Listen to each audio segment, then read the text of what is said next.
Ahora sí, chan chan. Ya, se puso a grabar ahora. Bueno, ya habíamos partido, pero estamos viendo esos chascarros que pasan. Más vale tarde que nunca, dicen por ahí. Sí, sí, de todas maneras. Ya.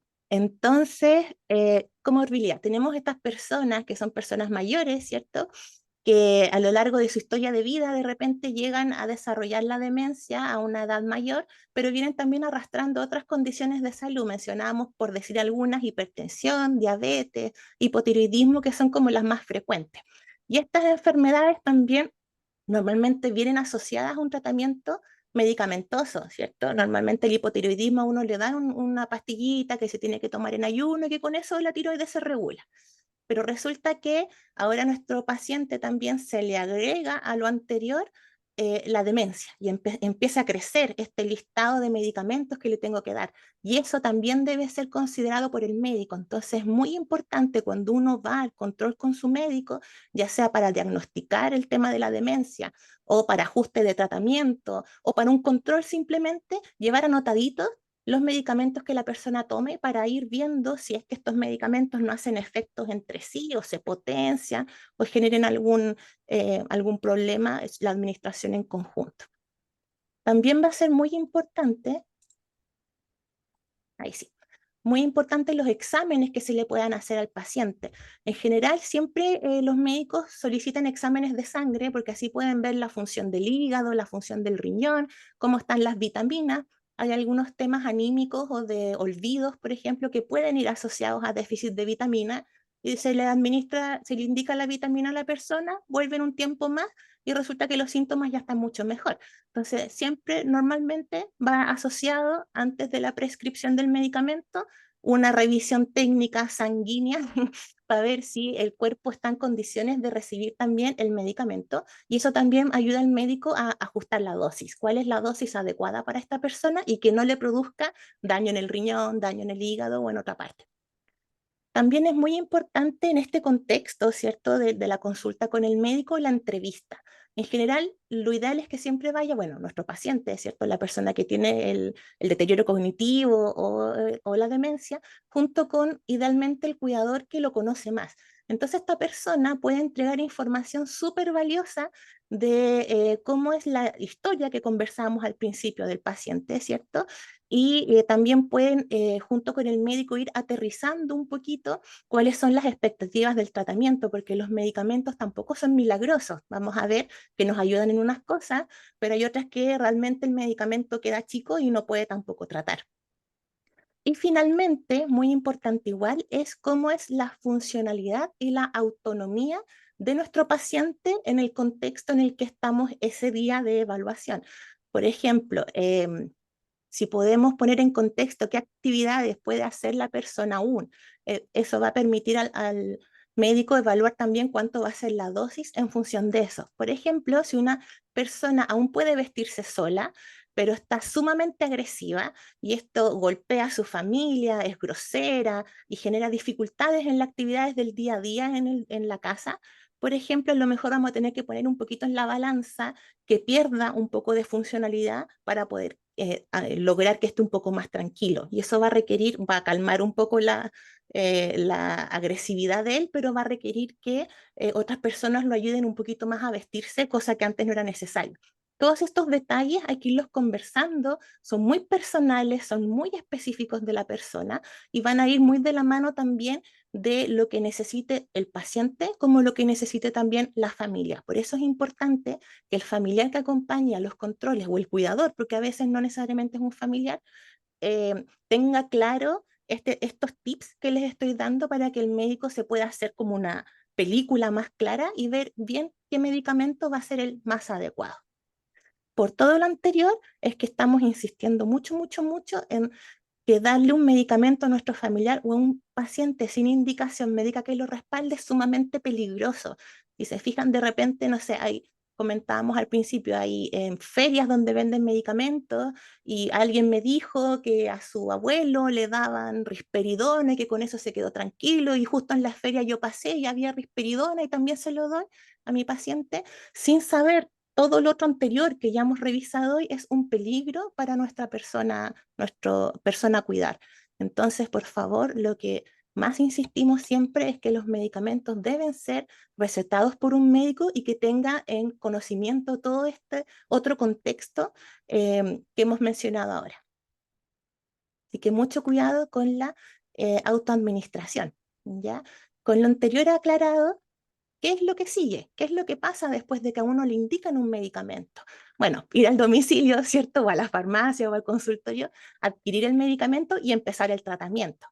Pero una vez que el médico tiene estos antecedentes, ¿cierto? Que vimos, nos indica el medicamento más apropiado, y acá tenemos que resaltar que es a la persona a la que se le indica el medicamento, no a la enfermedad. Por eso puede ser que varias personas tengan la misma enfermedad, pero van a ser con tratamientos quizás ligeramente distintos, pero no van a ser 100% iguales, ¿ya?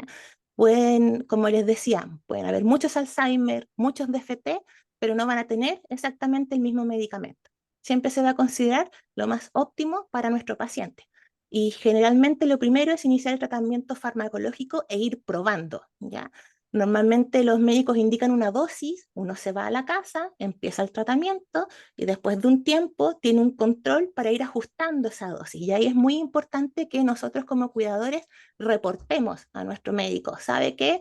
Después del medicamento anda igual, o sabe que ha mejorado harto, o sabe que hay unos síntomas nuevos que aparecieron que antes no los tenía. Pasó esto, esto y esto. Es súper importante llevárselo claro. No decirle, por ejemplo, ¿sabe qué? Ahora anda raro. ¿Raro cómo? Sáquelo, pues anda raro. Con esa información tan poco específica va a ser muy difícil que el médico pueda mejorar la indicación médica. Entonces uno tiene que tratar de ser lo más claro en entregar la información breve. No es necesario que uno se sepa todo lo que hizo durante todo el día a nuestro paciente, ¿cierto? No vamos a estar todo el día pegado mirándolo, pero sí tener en consideración cualquier conducta que a ustedes le llame específicamente la atención o que sea disruptiva o que interrumpa lo cotidiano también de las actividades que se hacen en el domicilio, ese hay que ponerle ojo, ver de repente los horarios en los que aparecen o las cosas que la gatillan también. Entonces, siempre es importante cuando se inicia el tratamiento o se realizan ajustes de dosis, como yo les comentaba, observar a nuestro familiar e idealmente también poder documentarlo. Quizás tener una libreta y poner, hoy día es, ya me confundí, 2 de noviembre. 2 de noviembre a las 3:45 de la tarde se quedó pegado mirando el techo, por ejemplo. Le duró 15 minutos y antes nunca había pasado eso. Entonces es súper importante, cualquier cosa que a ustedes les llame la atención, anotarlo. Y así también después en el control con el médico pueden salir de dudas y puede ser, por ejemplo, que sea, como lo vamos a ver un poquito más adelante, algo normal, esperable en el proceso de acomodarse al medicamento, o en realidad es algo que no es deseado, que no es esperable y que complica a lo cotidiano de la familia, entonces vamos a cambiar el medicamento por otro. Eso lo tiene que ver obviamente el médico con la información que uno le pueda dar. Aunque los medicamentos no curan actualmente las enfermedades de demencia, sí nos pueden ayudar a mejorar la calidad de vida y prolongar también la independencia de nuestro paciente. Y eso es súper importante porque si también mejora la calidad de vida de nuestro paciente, por consiguiente mejora la de nosotros, ¿cierto? Si nuestro paciente está independiente más tiempo, también va a ser más llevadero para nosotros poder hacer el cuidado, porque a lo mejor va a requerir solo supervisión, no acción de parte del cuidador. Y finalmente, los medicamentos pueden ayudar a reducir o controlar algunos síntomas cognitivos y conductuales que son bastante característicos en las demencias. ¿Ya? Eh, No sé si alguna quiere, o alguien, que no alcanza, veo puras mujeres en las casillas, pero a lo mejor también hay hombres participando. Entonces, no sé si a esta altura alguien, alguna o alguno, quiere comentar algún síntoma que le llame la atención de su paciente. No me hablen todavía de los medicamentos para que lo dejemos más para el final, cuando hablemos ya más de los remedios propiamente tal, pero sí de la sintomatología. Me gustaría si alguien nos puede contar, si no tienen ganas, no importa, pero si alguien quisiera animarse a contar un poquito cuáles fueron los síntomas que le llamaron la atención, que hicieron que uno fuera a control, o si empezó con tratamiento, hubo algún síntoma que gatillara que uno dijera, oye, ya, llevémoslo al médico para que veamos algún tratamiento, o lo que quieran comentar.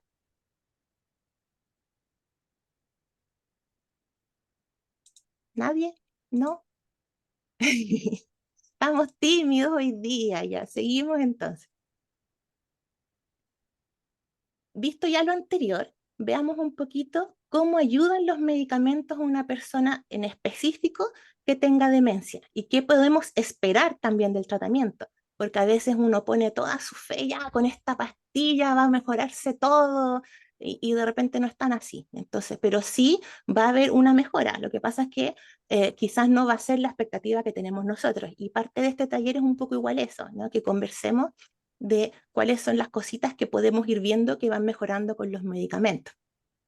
Como parte del tratamiento integral de una demencia, también está el manejo ambiental. Lo hemos conversado en otras presentaciones y esto quiere decir que es en el fondo adecuar el entorno que habita nuestro paciente con demencia para que sea lo más amigable a su contexto. Un ejemplo, si sé, por ejemplo, si sé, por ejemplo, que a mi familiar le gusta cierto tipo de música, yo puedo buscar instancias para que tenga acceso a esa música y que quizás a mí no me moleste, yo le pongo esa música ahí para que esté un ratito escuchándola.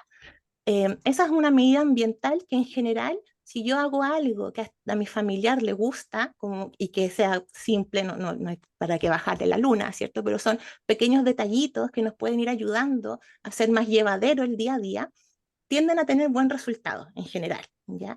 Y quizás con el simple hecho de colocar música podemos incluso calmar una agitación o alguna crisis que esté ocurriendo con nuestro familiar. Pero hay ciertos síntomas que no pueden ser manejados solamente con medidas ambientales y que requieren el apoyo farmacológico, que requieren ser complementarios, ¿no? Lo ambiental con lo farmacológico. No va a ser suficiente solo darle la pastilla para que se quede calmado y todo se mejore. Es un trabajo en conjunto de estas cosas, ¿ya? Nos van a ayudar a manejar los síntomas más complicados o disruptivos. Entonces los medicamentos nos pueden, como habíamos visto anteriormente, ayudar a controlar o reducir, pero puede que no eliminen por completo el problema. Eso debe irse evaluando con el equipo de salud y hay que ir ajustando las dosis normalmente. Sí les puedo decir que en general el tratamiento logra muy buenos resultados con lo que es el insomnio. ¿Saben lo que es el insomnio? ¿Les ha pasado que tienen algún familiar con insomnio? El insomnio es que, vamos a ver, que durante la noche no logran dormir, independiente de que a veces hay pacientes que duermen mucho durante el día, entonces ahí tienen como el sueño cambiado, como las guaguitas cuando llegan después de recién nacidas a la casa, ¿cierto? Pero hay otros que a pesar de que no han dormido durante el día o tomaron una siesta muy breve de 15 a 20 minutos, de todas formas igual presentan insomnio, esto que están sentados en la cama sin poder dormir o acostados sin dormir y se ponen a hablar y transmiten o cantan o silban, andan como en otra, ¿cierto? Ese es el insomnio. Por otro lado, también tenemos la deambulación, que este es otro síntoma que se puede manejar con medicamentos. La deambulación en el fondo es vagar por la casa, dan vueltas, confundidos, a veces buscan una habitación específica de la casa, como por ejemplo buscan el baño, pero no lo logran encontrar, u otras veces incluso pueden creer que están en otro lugar, entonces caminan y deambulan y buscan la caja del banco y no sé qué, pero están en la casa, ¿ya? Esa es la deambulación. Hay otros síntomas que se llama agitación, que es esta exaltación que es muy difícil de manejar, en la cual la persona no logra bajar sus niveles de angustia y de excitación, ¿cierto? Cuando le hablamos. Uno trata de hablarle para calmarlo y ¿qué? Y como que están muy así hiperventilados. Y a veces incluso cuando uno trata de hablarle para calmarlo, la situación tiende a empeorar. Entonces la agitación es esa y a diferencia de la inquietud, la inquietud y agitación tienden a confundirse un poquito, pero la diferencia es que la inquietud uno ve a la persona que está un poquito angustiada, ¿cierto? Está un poco exasperada, pero uno le habla y la persona como que logra bajar un poquito las revoluciones, o sea, todavía me escucha y me pesca. En la agitación no está ni ahí con lo que yo le diga y está hacia afuera, ¿ya? Eh, Estos dos tienden a ser bastante recurrentes y bastante agotadores también para el familiar y el cuidador. Por otro lado, también tenemos alucinaciones, que es cuando ven cosas que no están, no están físicamente, o también puede ser que confundan algo con otra cosa. Por ejemplo, puede ser que haya una chaqueta colgada y piensen que es una persona que está de pie mirándolos, por ejemplo, ¿ya? Estas cosas también se pueden trabajar con medicamentos. Están los síntomas depresivos, perdón, están los síntomas depresivos, donde podemos encontrar, por ejemplo, bajas de ánimo, que nuestro paciente, nuestro familiar pierda el apetito, que no quiera levantarse, no quiera vestirse, de repente nuestra familiar era súper coqueta, siempre se maquillaba y todo, y ahora no quiere pintarse. Esas son cosas que nos deberían llamar la atención, pudiesen estar dentro de estos síntomas depresivos y hay que ponerle ojo. Y por otro lado, también un síntoma bastante común, bastante complejo de manejar también son las paranoias, que a los que les han pasado, a los que nos han pasado, yo también tuve muchos pacientes con paranoia, que uno es casi que la asesina que viene acá a terminar de matarlo, de ejecutarlo y que le esconde las cosas o se las roba, ¿cierto? Es muy difícil de manejar eso, genera mucha frustración, mucha rabia, mucha pena en algunas veces porque uno lo que menos quiere es hacerle daño a la persona, lo quiere cuidar. Y estas son, la paranoia en el fondo son ideas fijas, son ideas obsesivas que no tienen un fundamento real muchas veces, pero que generan en la persona que las tiene, o sea, en nuestra persona con demencia, desconfianza por el resto de las personas y una sensación de persecución, así como que le quieren hacer daño en el fondo. Ahora que les conversé yo un poquito, no sé si alguien se anima a contarnos si les ha pasado esto a alguien que cuide a su familiar o que esté cuidando a alguna persona con demencia. ¿Han visto alguno de estos síntomas?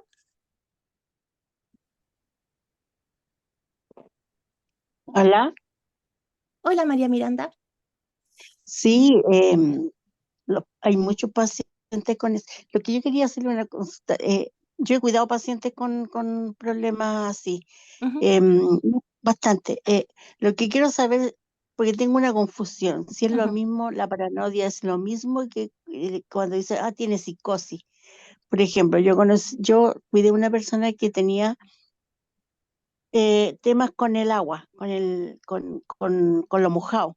ujú, Entonces, siempre ella estaba aquí, que que estaba mojada, que el agua, y era una cosa de constante, constante. Entonces, de repente, o sea, la cambiábamos, se cambiaba su calzón y todo, pero ella siempre seguía que estaba mojada, que estaba mojada, que estaba mojada. Entonces el médico me decía, no, si es la psicosis que tiene, ¿es lo mismo que la paranoia? mm, Parano... Paranoia, si es media enredada de pronunciar. Sí. Mira, no es lo mismo porque la psicosis es una enfermedad propiamente tal que se diagnostica. Ya en general lo hace un psiquiatra. En cambio, la paranoia es como un estado que va y viene. No es como algo, la persona con demencia que tiene paranoia le da por ratos, no es constante. En cambio, la psicosis tiende a ser más lineal, más persistente en el tiempo. ¿Ya? Ujú, mm, Como te comentaba, también es como un diagnóstico médico propiamente tal como enfermedad, no tanto así como un síntoma de otras cosas. mm, ya. Ahí tenía una confusión. Eso quería, gracias. Bueno, Mm. ¿alguien más que quiera comentar algo? No sé, nada. Está muy fome este Yo. taller, ¿qué pasa? Que no quieren hablar. Todas En las el Yo otras chat si veces ya también hablaba un quiere, hay, montón. en el ¿Qué? chat también hay algunos mensajes, por si acaso. Ah, ya no había visto el chat, porque estaba aquí en la otra pantalla. Alguien dijo Pero alguien si yo. también quieren está yo hablando. puedo, A si ver, quieren yo puedo también hablar. súper, habla nomás. Mientras tanto voy a ver el chat. Bueno, hola a todas y todos. Em, respecto a la deambulación, al insomnio, todo lo que mencionaste de alguna forma, Ujú, me ha pasado tanto con mi tía como con mi mamá. Eh, Mi mamá se levantaba de repente a cocinar en la noche. Entonces ella hacía como la noche el día. ujú, Entonces cocina y según ella estaba normal, o sea, ya era en la mañana, así que se levantaba.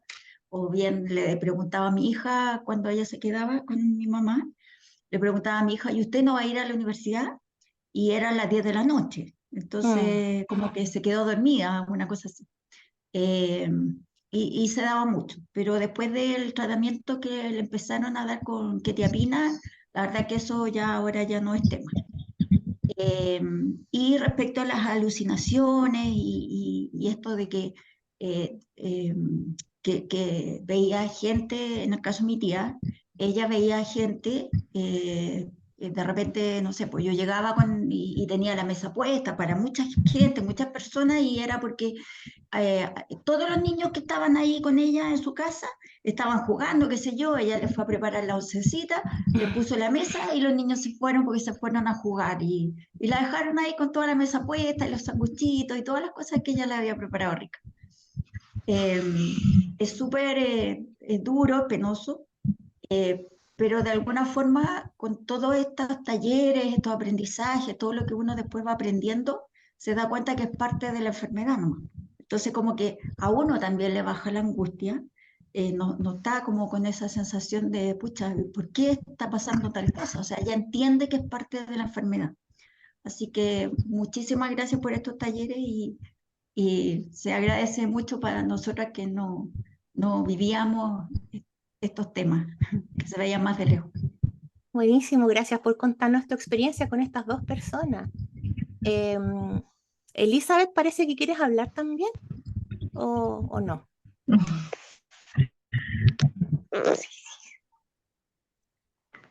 Dale, cuéntanos. Sí, no sé si. Bueno, yo con mi mamá, yo la cuido a ella durante toda la semana. Estamos solitas las dos.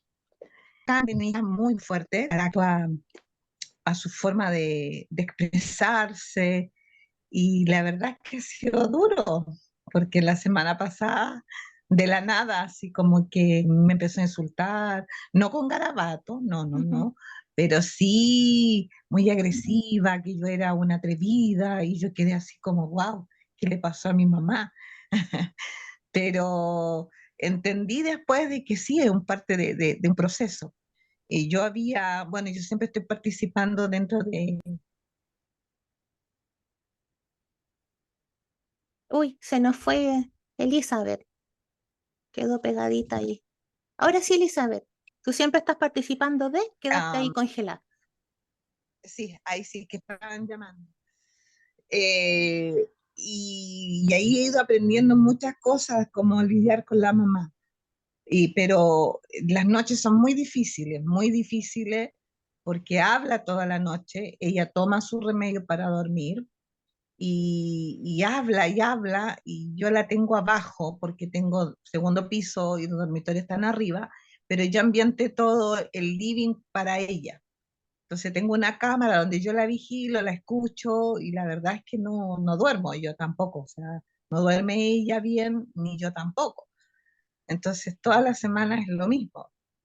Y ya le subimos la dosis a 2 pastillas, la quetapina, la de pequeña, ya van 2, y el otro día le di 3, pero noté de que ella el otro día amaneció así con la mandíbula apretada, así, y las manos apretadas, y me asusté. Entonces yo dije, le voy a seguir dando 2. Hablé con mi hermano porque el doctor Carvajal, Sergio Carvajal, nos dijo que podíamos llegar hasta 4, pero noté que la tercera tuvo un cambio muy, muy fuerte. El otro día estaba soñolienta, durmió todo el Mm. día, y amaneció con la mandíbula súper apretada, súper apretada. Entonces me dio mucho miedo, y bueno, y seguí con las 2, y bueno, y sigue hablando toda la noche igual, y ha sido difícil. Yo no la dejo dormir de día, se Ujú. pega, ella se levanta, hace su actividad, cuando está bonito sale a caminar, con su burrito la levanto, pero ella es 100%, hay que estar con ella, o sea, logramos de que ella comiera sola y se lavara los dientes sola. Es un gran logro para Ujú. nosotros. Digo nosotros porque mi hermano es el que me apoya mucho cuando yo tengo horas médicas. Y como me encontraron ahora que tengo cálculo a la vesícula, he andado pésimo, entonces duermo mal. Y mi pobre madre ha tenido esos cambios que usted acaba de hablar, Michelle, que han sido muy, muy fuertes, Se muy le fuertes. juntaron las cosas, Elizabeth. ¿Cuándo le toca Sí. control de nuevo con el doctor Carvajal, dijo? Sí, doctor Sergio Carvajal. Tendríamos que tomar hora para comentarle el proceso, porque nos dijo que íbamos a probar 2 Mm. semanas, Sí. Recién llevamos unas semanas del cambio y ya esta semana tendríamos que la semana que viene entrante, pedir nuevamente hora para hablar con él y ver la dosis que ella tiene. Ujú. Así ha sido fuerte el cambio de conducta de ella, ha sido muy, muy difícil. Mi mamá siempre fue bien complicada. eh, de joven fue bien complicada, así nosotros somos, así nos daba, pero esta vez estuvo bien amorosa todo, pero está muy enojona, muy enojona. Entonces, no sé qué más. Y eso es súper Paciencia. bueno que se lo comente al doctor Carvajal, porque pueden haber quizás otras opciones de medicamento de dosis también que ayuden a que ella esté más relajada igual, porque tampoco no les hace bien a ustedes, de partida no les hace bien Ah, tener a alguien enojón o gruñón en la casa, ¿cierto? Pero que ella esté también así tampoco le hace bien. Entonces, sí, porque llévele tampoco esto. Exacto, no descansa. descansa. Entonces, llévele estos tips anotaditos al doctor. eh, Póngale también a qué hora normalmente, porque en general cuando uno los acuesta a dormir, como que logran dormir un periodo de tiempo breve, 1 hora o algo así, después empiezan y como dicen Breve. acá en el chat, Sí, de que se ponen a sí. cantar o que empiezan a verbalizar. Entonces, comentarle al doctor el rango de tiempo que está logrando, entre comillas, quizás descansar o que por último está tranquila, para que eso le ayude a él a Claro. decir a lo mejor hay que cambiar el horario del medicamento y con eso podría andar bien o quizás de frente cambiar el remedio. Entonces, llévele. Porque yo también he tratado de cambiarle el medicamento y dárselo un poquito más tarde y acostarlo un poco más tarde a ver si logramos dormir por lo menos hasta las 7 de la mañana como de corrido. No se logró. Y no ha No se funcionado. logró y vale, ella empieza, por ejemplo, ya se queda dormida tipo 11 de la noche profundamente y ya a la 1 ya está ya ella de nuevo y ahí hay que llevarla al baño a las 3 de la mañana, después a las 6 de la mañana y a las 7 de la mañana ya empiezan los otros medicamentos y así todos los días, todos los días. Entonces, como yo estoy en la semana con ella, mi hermano bien me apoya y mi hermana también nos apoya los fines de semana 2 veces al mes nos apoya con llevarla un fin de Ujú. semana a su casa, que ahí yo logro poder dormir, yo Mm. logro poder dormir porque mi hermano la viene a buscar los días viernes y la regresa el día lunes, para poder dormir yo esos 2 días de esas noches. Y, y eso, así que ha sido bien difícil. Bien intenso. Ahí la Ya, recomendación, las, Elizabeth, las sería ojeras esa. las tengo por acá. Primero que se cuide su salud de los cálculos y que también veamos Sí, el tema de irle reportando al médico en el nuevo control todos estos cambios que han ocurrido o que no han pasado. También el tema de que no duerma, sin duda no les hace bien ni a ella ni a ustedes. ya, Entonces, cuando iniciamos el tratamiento farmacológico, chiquillos, ¿qué es lo que uno puede esperar al inicio propio, cuando parten los medicamentos? En general, no en todas las personas se generan algunos efectos secundarios y que es durante el proceso en el cual el cuerpo se empieza a acostumbrar al medicamento. Entonces, no es que a uno le den el medicamento y ¡paf! Se acabó la conducta disruptiva. La mamá de Elizabeth duerme desde las 10 de la noche hasta las 7 de la mañana. No funciona tan así. Hay que esperar un periodo de tiempo para que el medicamento logre esta concentración en todo el cuerpo y así haga su efecto. Y en ese tiempo a veces ocurren cosas que no quisiéramos que pasen, como por ejemplo que nuestro paciente manifiesta que está mareado, que le duele la cabeza, a veces se ponen medios confusos, también se enredan más de lo habitual, se pueden ver decaídos también algunas veces, también incluso estando con medicamentos en el inicio de la terapia pueden presentar síntomas de insomnio. Por ejemplo, pueden agitarse también o andar más mañosos o incluso al revés, andar súper tranquilos, ponerse ahí en el sillón casi que con cara de foto, mirando la tele o mirando la ventana súper tranquilitos, ¿ya? Pero hay otro síntoma que también ocurre durante esta adaptación a los medicamentos que es un poquito más riesgoso, que son las alteraciones de la marcha. Em, Tuvimos un taller con Evelyn Tavilo que habló sobre las caídas ¿cierto? Entonces aquí, si pueden repasar ese taller, porque de repente con estos medicamentos la persona se pone un poquito más tiesa y empieza a caminar como un poquito como robot, y eso hace riesgo de que la persona se pueda caer. Y se generan este proceso de adaptación. Y estos síntomas son muy típicos. Y en estos síntomas también pasa mucho que el familiar dice, oye, mi mamá, mi papá, a la persona que estoy cuidando está súper tieso desde que le puse los remedios, se los voy a dejar de dar mejor. Y ahí caemos en un error por tratar de cuidarlo, porque no logramos que se genere esta concentración de medicamentos que vamos a ver. Entonces, los medicamentos en general comienzan también, algo que mencionaba Elizabeth, igual que el médico le había dicho que vamos a probar estas 2 semanas, ¿cierto? Tuviste en el clavo porque muchos de estos medicamentos recién empiezan a mostrar ¿cómo se llama?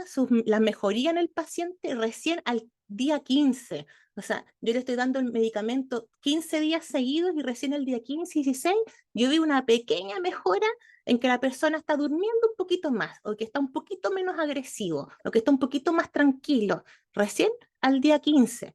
Y algunos medicamentos incluso pueden demorarse más, hasta 30 días, para que uno recién pueda ver un sesgo, hay un pequeño, un pincelazo de efecto. Entonces, la administración de los medicamentos requiere constancia y requiere también paciencia, por cierto, mucha, ¿ya? Eso de repente es lo que más nos cuesta, porque uno tiene la expectativa también de que la cosa se arregle luego, pues si llevamos mucho tiempo sobreviviendo estos síntomas que son complejos de las demencias también. Por eso hemos generado estas instancias para que podamos, como decía la compañera anterior, que decía Andrés en su nombre, no pude retener el nombre de ella, pero que con estas cosas también ella se daba cuenta de que es algo común, que le pasa a varias personas y es como parte del proceso de la evolución de la enfermedad.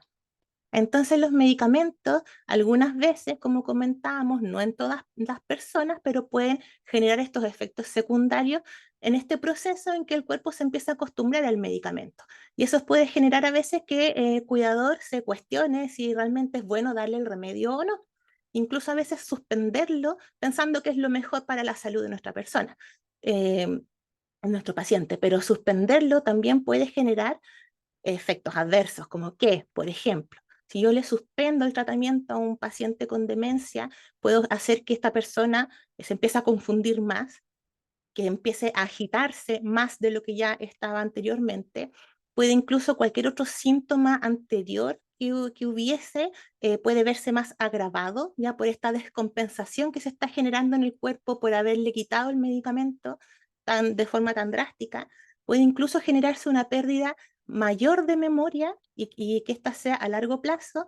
Y otro tema que es súper delicado es que cuando yo, entre comillas, voy jugando con las dosis, por ejemplo, de un día le doy, otro día no le doy, se me olvidó 3 días darle, después le di, no sé qué, cuando la persona empeore más sus síntomas y queramos darle tratamiento, estos tratamientos no van a funcionar, porque se genera esta resistencia en el cuerpo, ¿ya? Entonces, es súper importante tener mucho ojo, que ustedes tengan la confianza y la comunicación con su médico, independiente que no vamos a hablar de los médicos de la unidad de memoria porque son unos santos. ¿Ya? Yo doy fe de ellos que trabajan súper bien, pero en otros ambientes hay médicos que son un poquito más mañosos, ¿cierto? Que son como fríos y más serios, entonces de repente uno puede sentirse un poco cohibido, pero tengan siempre la confianza de decirle al médico que el tratamiento no está funcionando, que tienen dudas, que tuvieron que dejarlo porque el paciente estaba con vómitos, por ejemplo. Cualquier cosa que de este tipo es muy importante para poder determinar si estamos dándole el medicamento adecuado o no a nuestro paciente. Ahí en el chat hay algunas cositas, a ver. Perder la memoria no es sinónimo de demencia del tipo Alzheimer. Acá en Argentina pierdes la memoria y ya te diagnostican Alzheimer. Te recetan memantina sin antes realizar una valoración gerontológica integral. Exactamente, incluso antes se hablaba mucho de demencia senil, ¿cierto? Como acuñándole el término a senil de que es algo antiguo, ¿cierto? Viejo, entre comillas, por descripción, la palabra senil. Entonces, dando a entender de que todas las personas que son mayores tienen demencia senil. Y no es así, o sea, ya tenemos muy conocido de que las demencias son un gran grupo de enfermedades y que no solo abarcan también a las personas mayores, hay personas jóvenes que tienen demencia igual. Nosotros en la unidad hemos visto pacientes de 45 años, de 56 años con demencia. Y uno diría, pero ¿cómo? No, pero, o sea, pues sí, también es así. Es muy típico ver los diagnósticos de demencia senil, nos dice Mariela. Entonces, para lograr el efecto deseado con el tratamiento es muy importante mantener la indicación médica lo más estricto posible y lo más constante, ¿ya? Esto nos va a asegurar que el tratamiento sea efectivo, que prevenir un deterioro rápido también en nuestro paciente. Acuérdense que hablamos de mantener la independencia y la autonomía lo más posible, ¿cierto? Y por otro lado, también controlar los síntomas a largo plazo. Y logramos conseguir que nuestro paciente, nuestro familiar, se tome los medicamentos de forma adecuada, vamos a tener un poco más controlado estas situaciones. Entonces, vámonos ahora a la otra parte, pues, ¿cómo miércoles le doy los remedios? ¿Cierto? ¿Cuáles son las vías de administración y cuáles son las formas de administración de los medicamentos? Entonces, el primer paso va a ser que yo tenga mi receta médica, así como la vimos al principio, con el nombre del medicamento, sus miligramos, la frecuencia, la vía de administración y el periodo de tiempo. Detengámonos ahora en la vía de administración, ¿ya? Porque tenemos muchas vías de administración. Tenemos la vía inhalatoria, que los asmáticos se la saben muy bien cuando se colocan los puffs, ¿cierto? Tenemos la vía rectal, que los que han cuidado guaguitas también la conocen muy bien por el paracetamol rectal. Tenemos también la vía vaginal, cuando tenemos infecciones en esa vía, normalmente por honguitos, nos recetan óvulos vaginales a las mujeres, se administran por esa vía. Tenemos también las gotitas oftálmicas, que son para los ojos, las gotitas óticas, que son para los oídos, y también el tratamiento inyectable, por nombrar algunos, ¿cierto? Pero el tratamiento para las personas con demencia principalmente se enfoca en dos vías, que son la vía oral y que son la vía tópica. Hay algunos medicamentos también que son para las demencias o el deterioro cognitivo que vienen en presentación de parche y eso se colocan en la piel, ¿ya? Y otros medicamentos simplemente que hay que tomarlos. ¿Por qué es importante la vía chiquillas y chiquillos? Porque ahí veo que hay un Luis. Es importante porque la vía de administración va a asegurar que el medicamento haga efecto. Les voy a poner un caso muy puntual sin alargarme mucho. Cuando yo era estudiante de enfermería me tocó hacer estas como anecdótico, ¿no? Control sano mujeres. Entonces yo estaba con la matrona y llegó una mujer un poco molesta porque les decía a la matrona, yo estaba al lado escuchando calladita porque yo era estudiante, así que tenía que aprender, muy calladita viendo. Le dice, ¿sabe qué? Sigo con la infección vaginal con los honguitos, a pesar de que me estoy tomando los óvulos. Entonces la matrona dice, ¿cómo se está tomando los óvulos? Sí, pues le dice, me estoy tomando los óvulos. Y era como, nos agarramos la cabeza entre las dos después, cuando se fue la señora, no vamos a decir el nombre para cuidar su privacidad, pero nos agarramos la guata y la risa y fue un problema claramente de que la indicación o no fue bien dada o no se aseguraron de que la persona entendiera bien y la persona también por sí misma no se preocupó de haberse ido de la consulta sin haber entendido bien cómo tomarse, o en este caso, administrarse el medicamento. Entonces es muy importante cuando ustedes salgan de la consulta médica, aunque se demoren un poquito más en la consulta y el médico los mire así como, diga, ya, pues si tengo pacientes después, salgan ustedes siempre con la indicación súper clara, porque si no el problema se lo llevan ustedes para la casa, después el médico pasó la hora de control, chao, pero el que se queda con el problema en el domicilio van a ser ustedes después que no van a entender cómo administrarlo o que no van a tener los efectos esperados porque no saben cómo colocarle el medicamento. Entonces es muy importante salirse con la indicación súper clara. ¿Y cómo podemos ayudarnos a esto? Ya estando en el domicilio, ¿cierto? ¿Cómo nos organizamos para dar los medicamentos? Lo primero que nos va a ayudar mucho va a ser tenerlos anotados en un solo lugar, porque a veces tenemos la receta del cardiólogo, la receta del neurólogo, la del geriatra, que no sé qué, de un montón de papeles y están todos así como sobrepuestos y no sé qué. María Miranda Parra tiene la manito levantada. Por favor, María, adelante, estudio. Sí, ¿me escucha? Sí, la escucho perfecto. Sí, le iba a hacer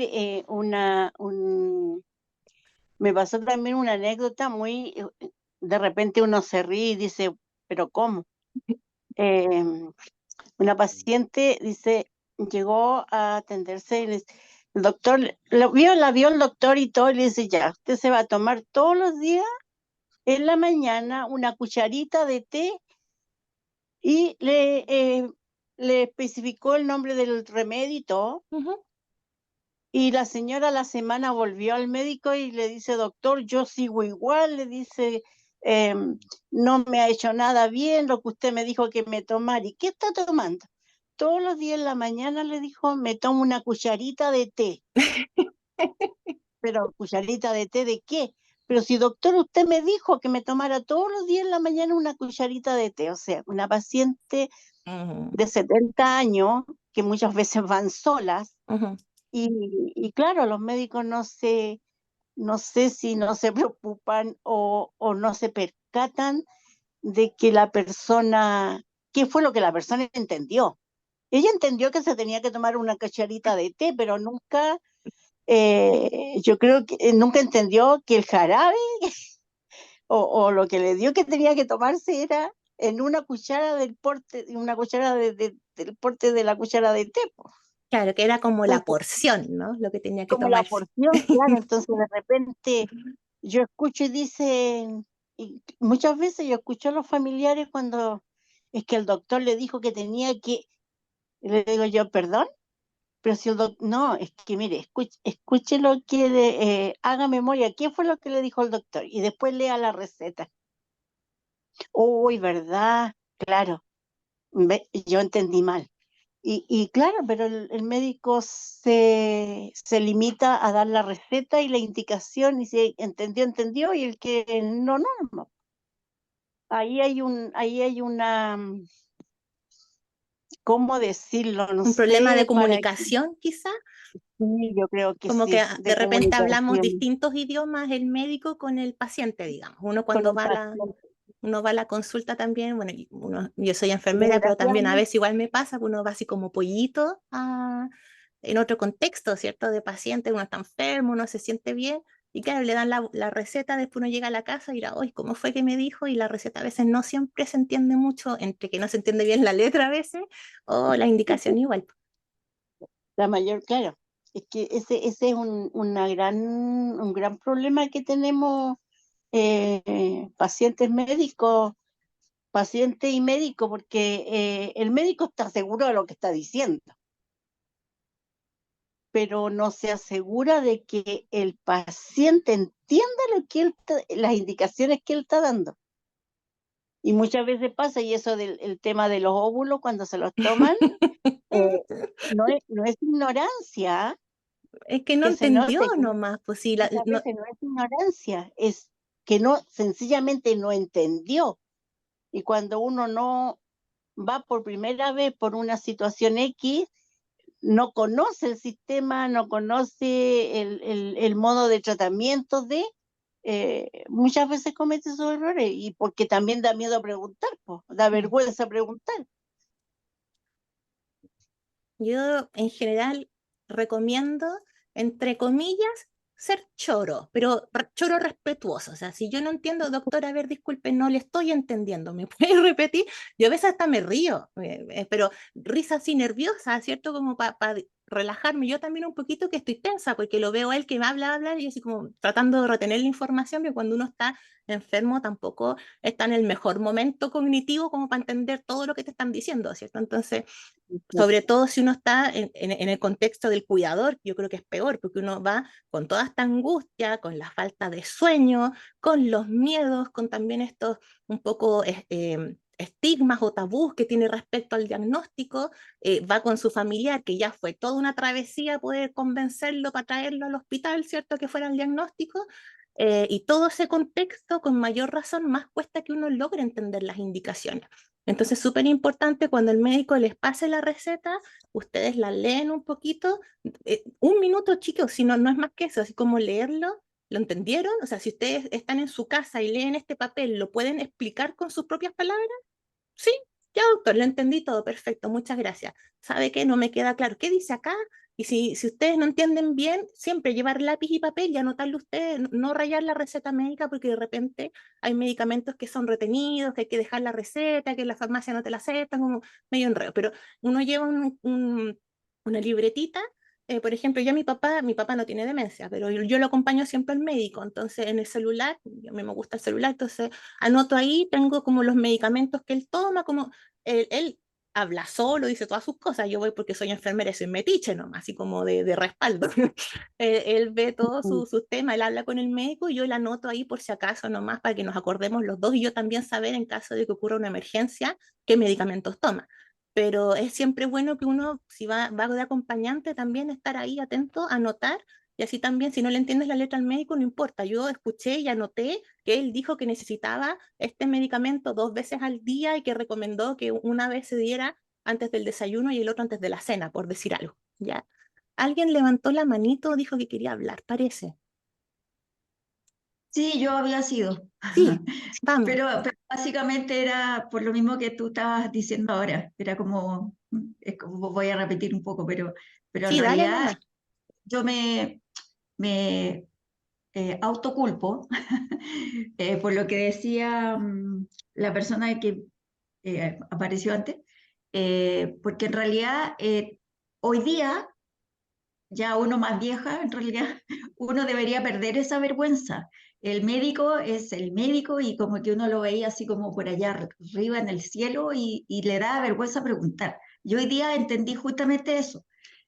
No necesariamente me he equivocado tan gravemente como el óvulo, pero sí muchas veces las letras de los médicos, los pobres, como tienen que atender básicamente en 15 minutos a una paciente desde que la llama, entre que los abuelitos se demoran más en llegar al asiento, qué sé yo, o sea, tienen muy poquito tiempo para interiorizarse todo lo que le está pasando y poder prescribirle una receta acorde.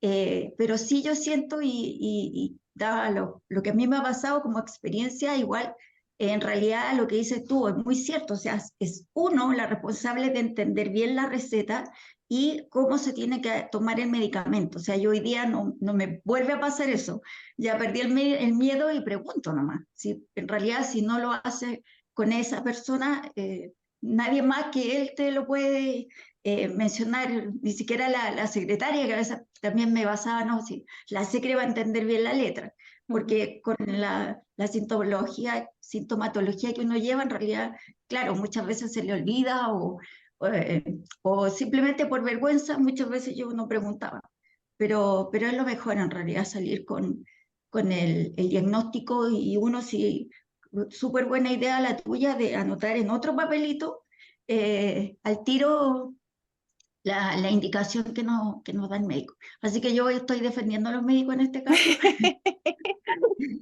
Así que sí, en realidad es mejor preguntar y no irse con la duda. Sí, sí, Eso. siempre váyanse claros y no importa el médico que sea, puede ser un muy buen médico o el más mañoso, pero si ustedes le preguntan, les va a tener que responder nomás. Y después ustedes no lo van a ver, y da lo mismo. Por último, si les cayó mal, eventualmente podrán ver cambiarse de médico. Pero no se vayan sin haber tenido las indicaciones bien claras en ese momento, porque si no, el problema se lo llevan ustedes después.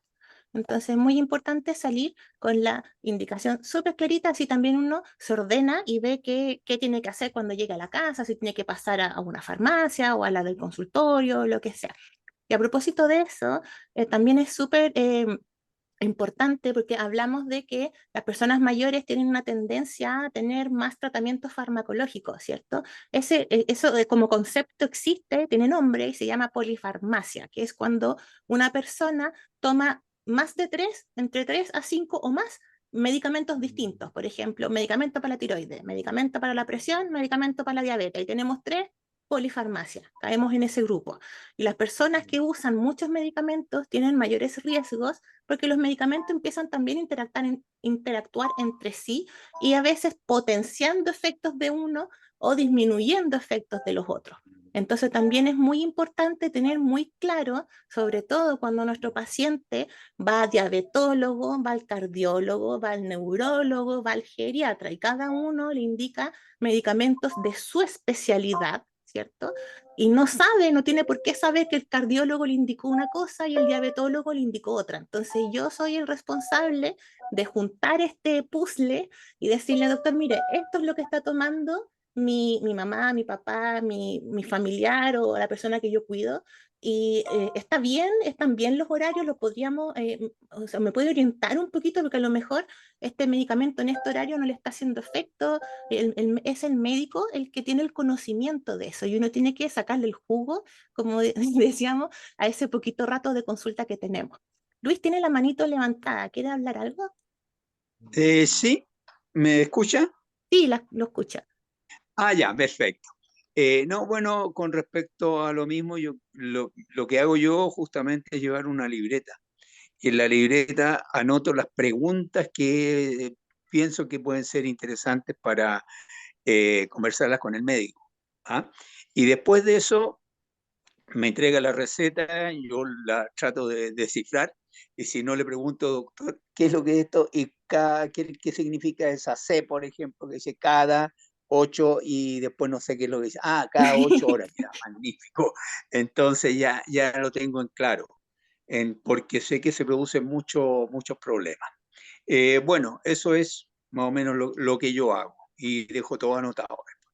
Y la segunda cosa que quiero decirle es que, por ejemplo, en el caso de mi señora que se toma en la noche, por ejemplo, tres medicamentos diferentes, que Ujú. bueno, generalmente se pueden tomar, de acuerdo a lo que me indican que se pueden tomar como a la misma hora, en el mismo momento, pero ella ya no se los quiere tomar, entonces los bota.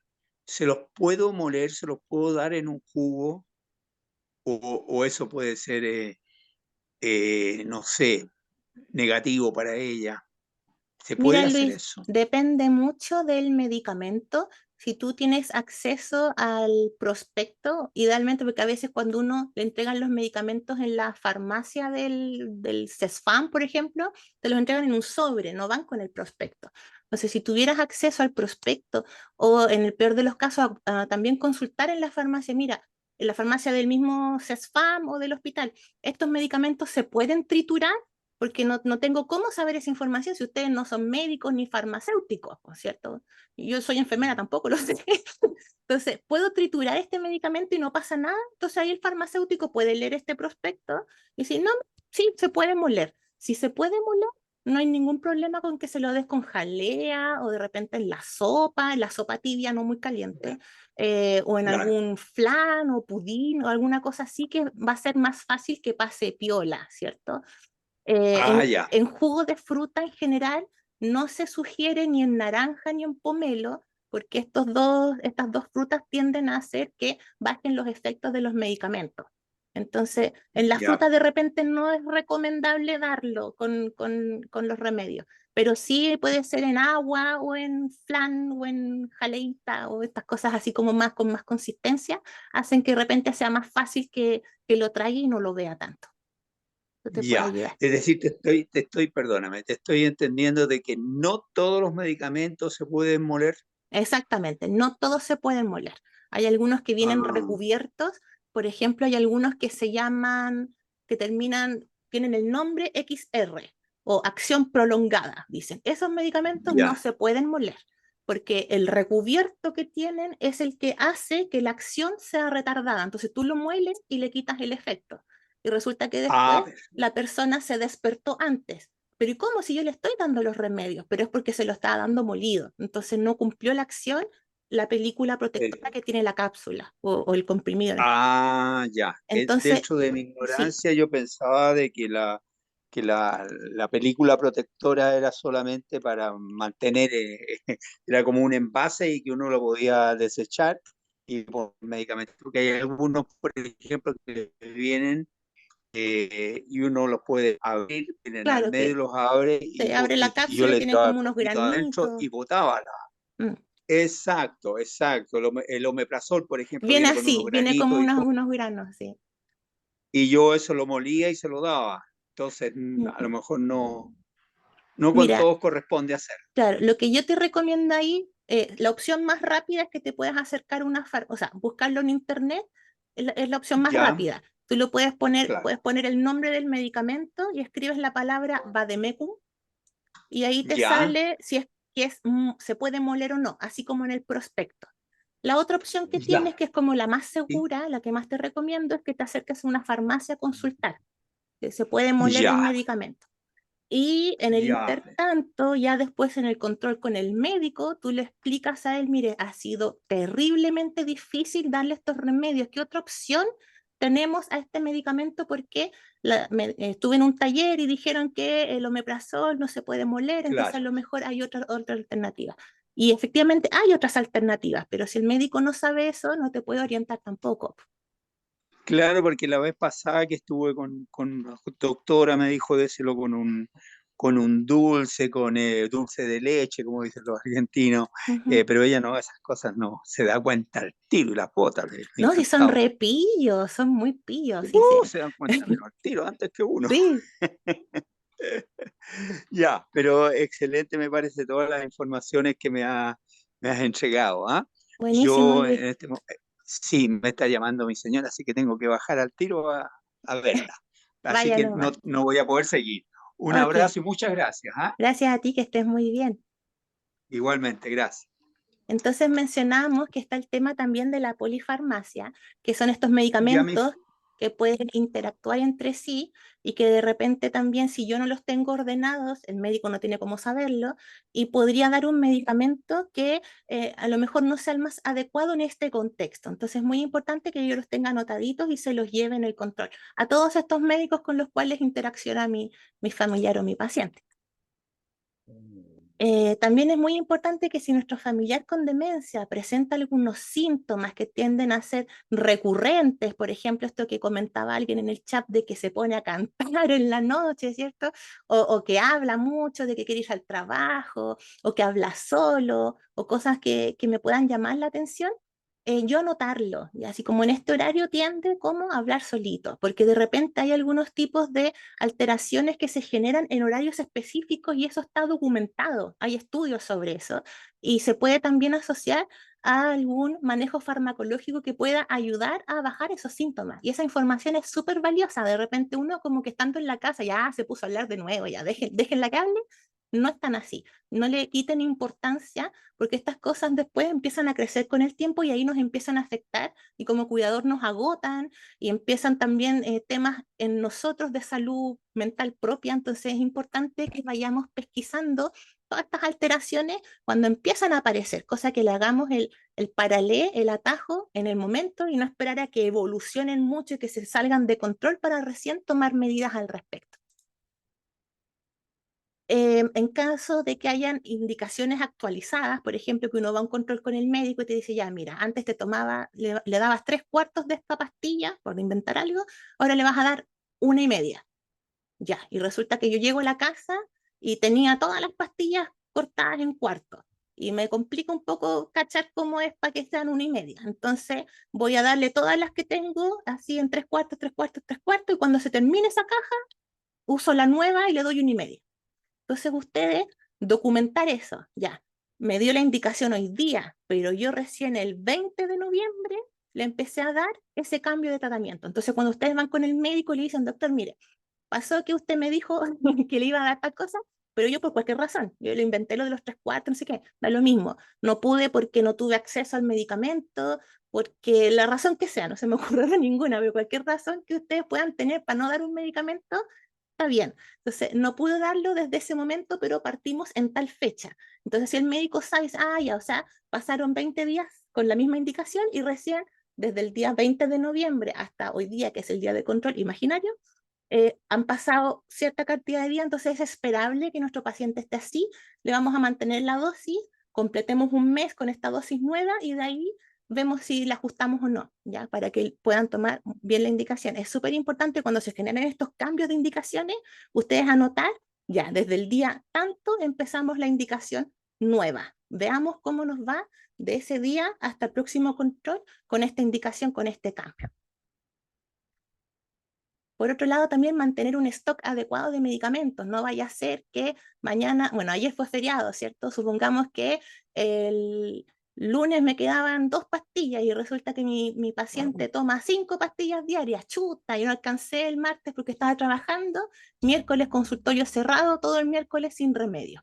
Es muy importante que uno se organice y que vea el stock que tiene y se vaya adelantando. Ya me quedan medicamentos para una semana, tengo que ir sí o sí al consultorio, a la farmacia, al hospital, a donde sea, a buscar medicamentos para abastecerme de nuevo, porque ya vimos lo importante que es mantener en el tiempo de forma constante el medicamento, la dosis, ¿cierto?, en el horario que corresponde. Y por último, dedicarle un tiempo a la planificación de los medicamentos. Yo sé que esto es difícil de repente porque es engorroso y es una lata, pero puede generarse una actividad incluso estimulante para nuestro paciente si nosotros le pedimos ayuda también a él dentro de, obviamente, las capacidades que la persona tiene y también bajo nuestra supervisión y ojo. Entonces, ahí les voy a anotar, siempre tener anotadito, no abusen de las anotaciones, traten de mantener siempre un control de lo que anotan, porque de repente uno mucho anota y después se le empiezan a perder estos apuntes y qué sé yo. Entonces, tener ordenadito, indicaciones de mi mamá, tanto, los horarios, listo. ¿Cómo nos podemos ordenar? Yo les traje acá unos ejemplos. Disculpe. Pueden haber, por ejemplo, horarios que traen imágenes de sol, de un despertador, en este caso del sol y la luna. Entonces eso, si la persona con demencia está en un nivel leve, nos puede ayudar a que identifique que en el reloj con el de despertarse, ¿cierto? En la mañana nos toca un remedio, por decir algo. En el sol, que es del mediodía, más o menos, otro remedio, y después en la noche otro. Tratar de buscar alternativas que también nos fomenten que la persona dentro de sus capacidades pueda también participar en la toma de los medicamentos. Hay otras personas que les gusta ordenarlos como en cajas. Tienen una gran caja con todas sus otras cajitas de medicamentos. Mientras a uno le funcione, eso está súper bien. Lo otro es que hay muchas personas que se recuerdan los medicamentos por los horarios de las comidas, ¿cierto? El desayuno me toca tomarme un remedio, después en el almuerzo me tomo otro, y cuando tengo la cena, después de la cena me toca el otro remedio, ¿cierto? Eso también a veces nos ayuda a ordenarnos. Otros son las alertas en los teléfonos. Estos son simples ejemplos. Pero también está el que más me gusta a mí, popular, gran pastillero, ¿cierto? ¿Quién no ha tenido un pastillero? ¿Quién no lo ha visto? ¿Algún familiar? o no tiene un propio pastillero. Vamos a hablar un poquito más del pastillero, vamos a dedicarle estos 4 minutos que quieran a hablar de él, de que el pastillero puede ser un gran aliado o puede ser la peor pesadilla de la persona que cuida. Entonces es muy importante dedicarle este ratito, porque el pastillero nos permite organizar y controlar también la toma de medicamentos, pero requiere un cuidado en su preparación. Tengo que seleccionar el pastillero. El mejor pastillero va a ser el que más me acomode a mí o a mi paciente, ¿ya? No es que el topísimo pastillero este es el que va a funcionar y no sé qué, sino que el que le haga sentido a uno para que sirva y no me confunda. Ese va a ser el mejor pastillero. El pastillero debe realizarse con mucho cuidado y uno debe estar concentrado cuando está haciendo el pastillero, porque hay medicamentos, hay comprimidos, hay pastillas que son muy parecidas, son redondas, blancas y con una línea al medio. Entonces, si yo la saco y la pongo, chuta, ¿esto era paracetamol o era, no sé, ibuprofeno, por decir algo? Chuta, las dos son blancas, las dos son redondas y ahí entro en problemas de que puedo duplicar dosis o no dar dosis, y en ese caso, si yo tengo dudas, mejor no tomarlo, lo boto y parto de nuevo. Entonces, muy importante que uno esté sentadito, receta en mano o indicaciones anotaditas, ya, en este compartimiento del pastillero va este remedio, lo saco y lo pongo, este remedio, lo saco y lo pongo, y voy así. Y en esta actividad yo recomiendo mucho, en la medida de lo posible, que ustedes hagan participar a su familiar también de esto, porque también es una actividad motora y estimulante que ustedes le digan, por ejemplo, ya mira, saca, le pasan el blister, toma, ahí, toma, saca una de estas. Ya, entonces la persona va y lo saca. Ponla ahí, ya, va y la pone ahí. Ya, perfecto, ya era un medicamento. Ahora toma, vas a tomar este que es rosadito y es largo, saca uno, ya, saca y lo pone. Y así van. Entonces es una actividad, puede demorarse un poco más, ¿cierto? Quizás mucho más rápido que lo haga yo solo, pero si tenemos a la persona ahí, yo tengo un poquito de tiempo, la tenemos sin hacer nada, apóyense también en ella y hagan la actividad en conjunto. El pastillero también debe ser lavado idealmente una vez a la semana, y cuando lo hagan, nos estamos pasando un poquito, chicos, en el tiempo, pero en 2 minutos terminamos. Cuando hagan el pastillero es muy importante que tengan el cortador de pastillas para que lo puedan partir de forma adecuada si es que la dosis del médico no es el comprimido completo. No lo hagan con cuchillos porque a veces no quedan bien cortadas las dosis, queda una mitad con más y otra mitad con menos, entonces siempre traten de tener un cortador de pastillas a mano cuando hagan su pastillero.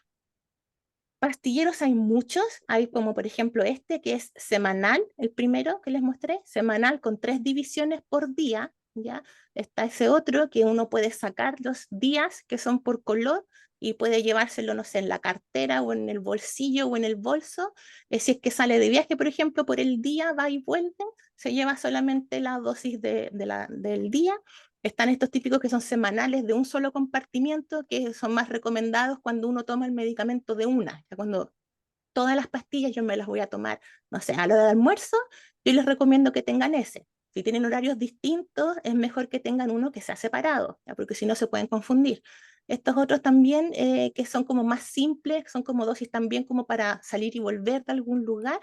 Y hay algunos que son un poquito más tecnológicos, ¿cierto? Que traen alarma, otros incluso que solo se abren cuando corresponde al color, que significa un horario específico, y ahí solo se abre la parte del medicamento para dar el remedio y te avisa el celular si te lo tomaste o no.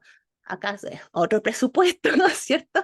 Pero al final cumple la misma función que es apoyar en la toma de los medicamentos.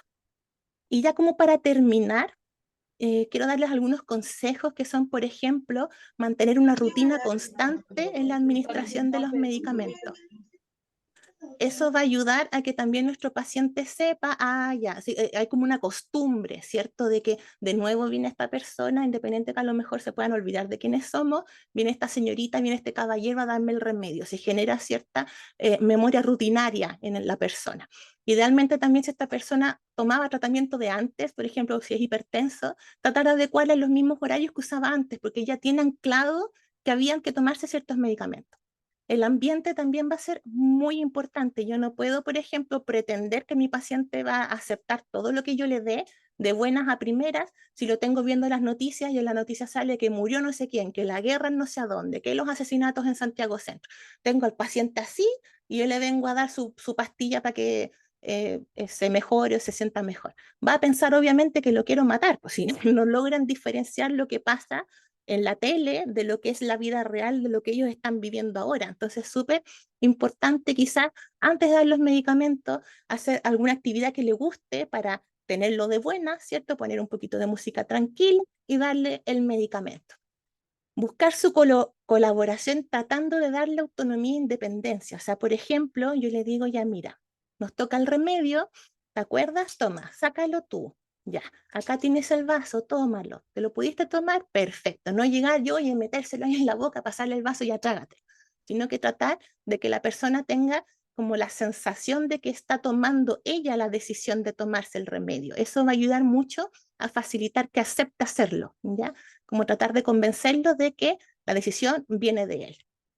Si tiene problemas para tragar, como hablábamos con Luis, se pueden triturar medicamentos y se pueden mezclar, pero ojo que no se puede hacer con todos los medicamentos. Entonces es muy importante que si hay problemas para tragar, ustedes le digan a su médico, mire, sabe que yo he visto que le cuesta tragarse las pastillas, porque no, le cuesta que pasen, o porque es mañosa y no lo quiere hacer. Entonces ahí pueden buscar alternativas de medicamentos que sean en jarabe o que sean en gotita o que el comprimido permita ser molido y administrado de otra forma. Y en caso de que la persona se niegue, que no quiere tomarse el medicamento, denle un tiempo, ustedes también aléjense un rato, respiren profundo, cálmense y lo vuelven a intentar después, ¿ya? No caigan en esa de la obligación, o sea, es súper importante tratar de ser estricto en los remedios, pero hay veces en las cuales no se va a poder hacer y no va a depender tanto de ustedes, sino que van a haber situaciones en las que va a escapar de sus manos. Pero traten después de, ¿cómo se llama esto? Calmar, que se calme la persona, calmarse uno y volverlo a intentar. Eso pues chiquillos, nos pasamos un poquito. Si hay alguna duda, consulta, ese es mi correo electrónico. Les agradezco mucho su participación. Y tenemos en diciembre nuevamente el último taller, así que ahí esperamos con ansias el mes. este taller no lo grabamos completo porque se nos olvidó grabar la primera parte, pero lo que quedó, lo que se alcanzó a grabar se los voy a enviar igual para que puedan comentarlo, difundirlo o lo que estimen conveniente hacer con él.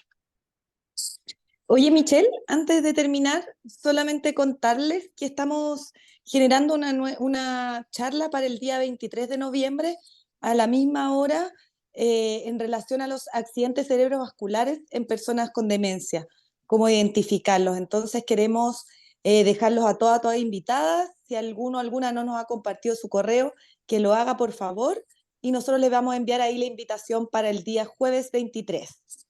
Eso, que estén muy bien y muchas gracias a todos por conectarse, por la atención y a ti, Michelle, por la excelente charla. Que estén muy bien, cuídense, nos vemos.